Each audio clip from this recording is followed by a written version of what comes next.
r/NoSleep. Posted by u/BadandyTheRed. I never used to dream. Part 1. Have you ever had a dream that felt so real it felt like it really happened? A dream that was so potent it felt less like a dream and more like a buried memory, coming to life and playing in your mind while you sleep, reminding you of thoughts and emotions you never remembered were there. I never used to dream, until now that is. Now I ask myself the same question as I lie awake here in the night alone, with only my thoughts as my company. My thoughts, dark and twisted as they have become, are they truly mine anymore? Could they be shades of another's life? I don't know. In the dark, these thoughts can warp and twist and become something that I never before thought I could create out of the fabric of my own mind. Twisted demons of doubt and uncertainty plague me and I feel as if I am going mad. Madness, yes, perhaps that would be preferable. There is a strange sense of certainty in madness. Madness implies a dismissal of reality and refusal to acknowledge anything as real or not. When there are no real answers, the questions don't matter anymore.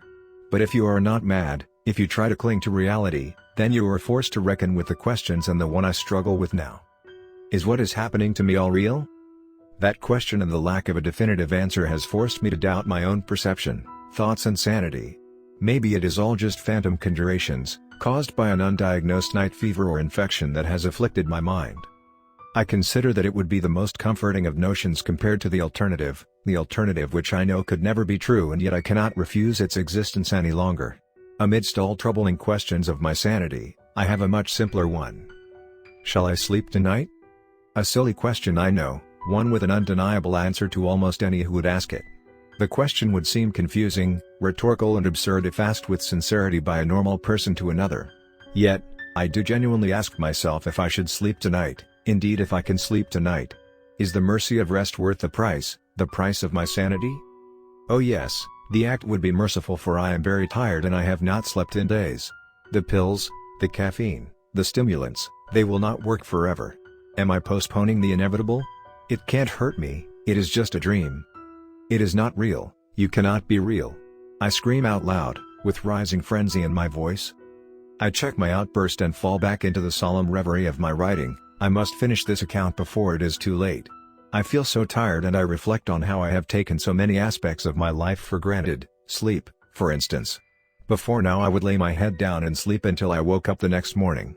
I never really remembered my thoughts or dreams when I slept, to the point where I did not think I did dream. Yes, while I slept I only knew peace. People never appreciate something until it's gone. Now I grapple with the fear that I can no longer rest without having to face the memories, the dreams, and her. No. I keep telling myself, sometimes out loud. I know it is just a dream, just a terrible dream, it is not real. The soft glow of the laptop, the only light in the room, highlights my panicked countenance and gives my reflection a deranged appearance. I steady my frenzied breathing and try to focus my thoughts. In my haze I notice something odd and I begin to wonder what happened to the other lights. I thought I had left them on. No matter, I must have wanted it dark anyway. Yes, dark, perfect to get some sleep. So silly, I must just be going crazy. I am in no danger. All of this trouble simply because of a dream, a sweet little dream. Yes, all this worry just because for the first time in my life I had begun to dream. Apologies, I forgot to introduce myself. My name is Simon. Yes, Simon, that's right. I feel like I should have more to tell, but I am having a lot of trouble remembering at the moment. Perhaps it is the lack of sleep. Nevertheless, I do not have much to tell about myself. I used to live a quiet and simple life, alone in a small apartment near where I grew up. I have no ambition and no particular goals or purpose to speak of. I guess I have always been okay with that. I have few friends, just acquaintances really, from work and back from my days in school. Indeed, many of these friends have moved on with their lives and gone on to bigger and better things, following their dreams so to speak. Some would still call every now and then to check in, but for the most part, they have moved on with their lives. I always told myself they must have forgotten me, or had I forgotten them?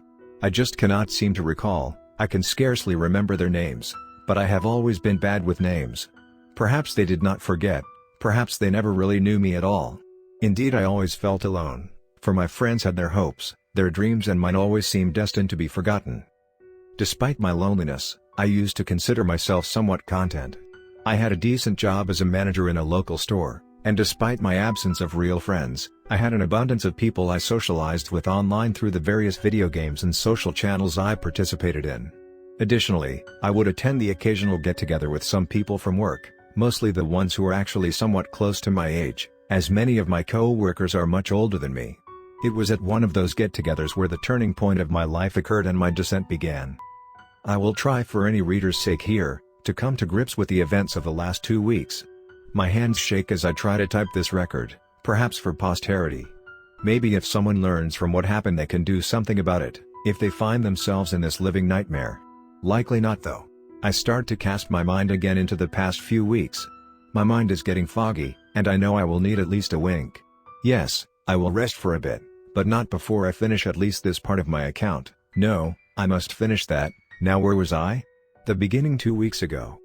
I remember I was invited to a birthday party for a co-worker and decided to attend. I still don't remember whose birthday it was, Linda, Laura? It was L something. Anyway, I have always been terrible with names, even my own co-workers. They normally have a get-together every week for various reasons and I normally make up some excuse as to why I am busy and can't go, but this time I decided to give it a shot. Who knows, I might accidentally have a good time, but worst case scenario, it costs me a couple hours of whatever video games or other business I would normally attend to on Saturday evening, so no big loss. It was a slightly boring affair at first. I didn't really have much common ground besides work, so I avoided all but the most direct questioning. I awkwardly mingled in the periphery of various conversations with people I did not know very well until at last I was starting to regret my decision and I decided to head home. On my way out, I bumped into a woman who I did not recognize from work. After slight embarrassment for almost spilling her drink, I saw her face and was taken aback. It was a surreal experience, almost like déjà vu when I saw her. She looked instantly familiar, yet infinitely mysterious. She had such piercing and unique eyes, such a deep shade of gray. Those eyes unnerved me, but they also attracted me, so I did something very out of character for me. Rather than excusing myself out of embarrassment and leaving, I talked to her. She introduced herself and I learned her name was Sabrina and she was new in town, having just moved here the previous month. She also happened to have moved in next door to one of my coworkers who had been invited. They had decided to invite her to come along and meet some new people. She seemed very shy and soft-spoken at a glance, as if afraid of being looked at too closely, but when I looked in her eyes it was almost as if she was holding something back about her true self, something dangerous, perhaps predatory. She may have sensed how compelling I found her. Indeed, I was probably bad at hiding just how much I was infatuated by her. Her very presence drew me in and I had to do my best not to be awkward in my attempt at meeting her hypnotic gaze. I was shocked when it appeared she felt the same towards me, since we talked for some time. I was dazed and almost hypnotized by her grace and beauty, her speech, her eloquence, but her eyes, mostly her eyes. I could lose myself in those eyes. We talked about anything and everything and I felt like in a short span of time I really knew her, and she really knew me. Soon, I noticed the party was wrapping up. We had ended up spending almost the whole time together talking and connecting. We were on the way out when she pulled my arm, looking longingly at me. She leaned towards me and whispered in my ear, "You know, the party doesn't have to be over for us." She left the last word hanging in the air as she fixed me with her eyes once more and grinned at me. I nearly gasped aloud in disbelief that she would be interested in me, like that. My brain got stuck in a loop and I was speechless, just continuing to think. Oh my God, this is happening so fast. Is this really happening? I finally tried to reciprocate the statement out loud without seeming too eager. I managed to lamely stutter out, "Oh, okay, awesome, yeah, let's get out of here." I felt my face redden at how badly and nervously I had said that. I saw her suppress a faint giggle at my own perceived embarrassment and she took my arm to indicate that she was not bothered in the least. I offered to take her back to my place and see what she had in mind. To my amazement, she agreed readily, as if expecting me to propose this to her, and she smiled beautifully. I was overcome by the events of the night and elated to have met her. I could not believe that I had met a person so seemingly perfect for me. I felt hopeful for the first time in a long time. Looking back now, I know I was a fool. I should have known that in life some things are too good to be true and hope is the first step on the road to disappointment. We got back to my apartment and we settled in on my couch. I was nervous, so I offered her another drink. Things were going well and I was thrilled that we were making such a great connection. We were still talking and she reached out to hold my hand, when very suddenly she paused, looking very confused and almost frightened. I was concerned and tried to take her hand, asking her, "What's wrong?" She recoiled and pulled her hand away when I had leaned in closer, and she jumped back suddenly as if startled. For a split second, it seemed like her eyes flashed a different color, a hint of green could be seen in them for just a moment. "Are you okay?" I asked, keeping a respectable distance now to not startle her like before. "Oh, she stammered out, looking more and more confused until suddenly she blinked twice and seemed to regain her confidence and composure. The panicked look was gone, replaced by the dazzling, seductive and eager eyes from before. The sudden change had worried me and I was getting a bit uncomfortable.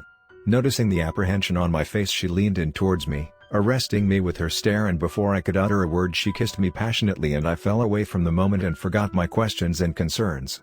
Then she paused, leaned in towards me, and just when I thought she was going to kiss me again, she pressed her lips near my ear and whispered, "Sleep now and dream your sweet dream for me." I was not sure what she meant, but before I could figure out what was going on I fell into a deep sleep. At the time, I thought that it would be the best night of my life. I thought it was the beginning of something special. I never thought it would be the beginning of the end instead. I woke up in my bed to the blaring of my alarm. I had forgotten to turn it off last night, and I did not need to be up this early on a Sunday. I sat up with a start, trying to figure out how I got here. I was on the couch having drinks with Sabrina, she kissed me and then what? What happened? I fell asleep. Oh no, I am such a loser. A pretty girl comes to your house after a party to have drinks with you and you fall asleep in front of her, real smooth. She must have taken me to my bed and then left. Well, that was nice of her to tuck me in at least. Too bad she will never want to see me again. I felt so embarrassed I might die. I was sincerely thinking about just staying there and going back to sleep, but I decided to get up anyway. Maybe she left a note or her number, I thought hopefully, not really believing the idea. I supposed I should not be too negative. I remembered how much we had connected and thought that maybe she would leave some contact information for me. I decided to look around and see. I was just getting out of bed when something caught my eye overhead. I looked up straight above my bed and I was puzzled by what I saw. I had not noticed it when I first woke up. Yet there it was, hanging above my bed like some strange icon. It was an old and strange-looking dream catcher. Slightly confused as to the origin of this item, I inspected it. Could Sabrina have left this here? I sat down on my bed and looked up at the thing. It did not look like a traditional dream catcher. It seemed to possess an aura of ancient and incalculable age, yet paradoxically appeared almost glossy or shiny like something new. It looked like some substance had washed over it to make it look like something that it was not. It possessed 8 small tassels with connected bead strands that dangled beneath the central circle, where feathers would be traditionally. The central circle was an arcane pattern of scarlet thread, woven less like a net and more like a circular window. The circle felt so strange to look at, like it would pull me into its intricate angles somehow. I sat up and stared more intently. It almost felt as if I was being drawn into the image, and for a brief second, I thought I had seen the gleam of gray eyes in the circular frame of the thing. Then I reached up and took the thing in hand. It felt cold to the touch, almost icy. This was very strange, and I did not know any type of material that was not metal or something, to retain a temperature like that. Indeed, it seemed to act like metal, but there was none apparently visible in its composition. I turned the thing over in my hand and noticed a small paper note that had been folded over many times and affixed to the side of the dream catcher in a small hollow on the side. Could this be a note from Sabrina? I pulled the note off carefully and unfolded it. The note appeared to be some sort of strange poem, written in a crabbed and eerie handwriting. It was titled, "The Sweet Dream of the Dead." The actual content of the poem was very disturbing. It read, a dream, so short so sweet, a lovely thing you know. But in these dreams, these lovely dreams, where do you truly go? To where you dream of some place far, or some place very near? The distance mood, whilst dreams a flute play songs of something dear. Dear to your heart your dream will start, oft happy will begin. But dreams, oh dreams, so short so sweet, will fade away again. And once they fade then you will ask, where did the dreamscape go? It felt so real, so very real, but even you won't know. Then comes the pain and comes the fear, a nightmare now it seems. The ones you love and try to keep will never hear you scream. Yet that's alright, scared in your plight, you'll dash and run and flee. Away from her, away from it, away from all you see. The things you see that cannot be, yet feel so very real. Yet they can't be, you tell yourself while panicking you'll feel. So you press on in disbelief, press on in mounting fear. A dream, so soft and sweet is something that you'll hear. Hear from a voice so calm, a voice so crystal clear. The voice says, Dreams so soft and sweet must cost you something dear. You'll try to run down every road and run round every bend. No matter how you run or hide, she'll have you in the end. And in the end, with broken dreams, in your last breath you'll know what faces those who come to find the place where dead dreams go. I felt very shaken and confused when I read the bizarre and terrifying poem that came with the equally bizarre dream catcher and resolved to find out where the hell it came from. I was angry now. Sabrina had played some prank on me by leaving this bizarre trinket behind. Was this some kind of cruel joke? I had told her I never dream, at least I never remember them. Was this some way of making fun of me? I felt unsure of what to do, but also tired, very tired in fact. I tried to resist the sudden urge, but I fell back onto my bed as if struck by a blow, and rather than fight the strange impulse I gave in and decided to go back to sleep after all. I awoke drenched in sweat, my heart racing. I had no concept of how much time had passed since I had fallen asleep. "Simon!" A voice called in the distance. My eyes finally focused in the gloom so that I could see that I was not in my room anymore. I was outside in the middle of a vast and terribly dark forest. I was not even in my bed anymore, it had vanished somehow, and I was inexplicably standing in the middle of a dark forest, with no trace of where I had come from or how I had gotten here. All of a sudden I heard that soothing but ominous voice cry out again, closer this time. "Simon!" I shivered and reflexively backed away from where I thought the voice was coming from. I did not know how or why someone was calling for me out here, but I was too scared to move or speak at the moment, so I just stood there and listened as the voice grew louder. "Simon, I know you are here, my sweet, little thing. Come here to me and I will help put you back to rest." That voice, it couldn't be, was that voice Sabrina's? But how? How was she here? Was she looking for me? Did I sleepwalk all the way out here somehow? Why was it so dark? And why did she not sound concerned, but sounded longing and somehow hungry? I started to fall back away from the voice without really knowing why. I took a couple of steps in the opposite direction and suddenly a strong smell assailed me. It smelled like a sickly sweet aroma of too many types of perfume mixing together. At first, I found this smell unbearable, but soon my opinion changed. It smelled enticing and delicious, and I found the aroma so irresistible I slackened my pace. Eventually, I stopped completely, and then I began unconsciously walking back toward the source of the smell. I was staggering forward, almost in a trance, and once again I heard the voice, reassuring but menacing all at the same time. "Simon, oh sweet Simon, let me help you. Soon this nightmare will be over and you will find your sweetest dream with me. But first, you must come to me." The voice drew me in and comforted me, promising me all the dreams I never knew I had and all the things I never knew I had wanted. "No, don't listen." The thought rushed into my head out of nowhere, urgently spoken by a different voice in my head. What the? Who or what was that? It sounded like a woman's voice in my head, Sabrina's voice? But different somehow.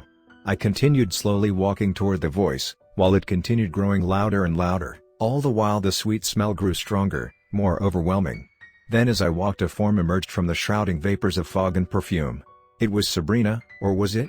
She was completely naked and her form was unspeakably beautiful. And those eyes shone a blazing light that I had never before seen, but only seen hinted in them. The gaze was beautiful, seductive and lovely, but also dreadful and imperious, brokering no argument about what she desired. She willed me to come forth, and so I would. Any restraint or voice in my head warning of the danger had been reduced to just a whisper now. I walked ever closer towards her, and she outstretched her arms as if to accept me in her embrace and hold me forever. I moved close, almost close enough to touch her, seemingly oblivious to the fact that those dark and lovely eyes were almost completely black now. Then I heard a terrified shout. "Simon, wake up now. You are in danger, please wake up, don't trust her." I snapped out of my daze just in time to see that Sabrina had vanished. All I heard was a mournful and dejected sigh, and saw a pair of terrible black eyes fading into the shroud of mist and vapors that had suddenly moved away from round where I was standing.